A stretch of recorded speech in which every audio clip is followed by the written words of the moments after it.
আইনজীবী আলিফ হত্যা মামলায় ইসকনের সাবেক নেতা চিন্ময় দাসকে জামিন দেননি হাইকোর্ট। বিচারপতি কে এম জাহিদ সারোয়ার এবং বিচারপতি আবু তাহেরের হাইকোর্ট বেঞ্চ জামিনের রুল খারিজ করে এ রায় দেন। এছাড়া পুলিশের ওপর হামলা, আইনজীবী ও বিচার প্রার্থীদের ওপর হামলা এবং ককটেল বিস্ফোরণের ঘটনায় করা আরও 4 মামলায় জামিনের বিষয়ে জারি করা রুলের রায় কাল দেবেন হাইকোর্ট।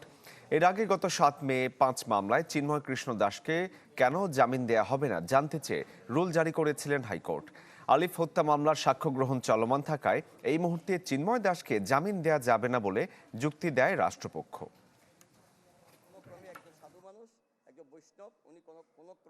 সাক্ষী শুরু হয়েছে, সাক্ষী শেষ হতে অনেক দিন। এটা জামিনের সাথে এই ট্রায়ালের কোনো সম্পর্ক থাকে না।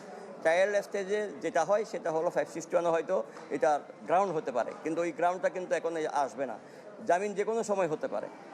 জামিন দিতে কোর্টের কোনো রকম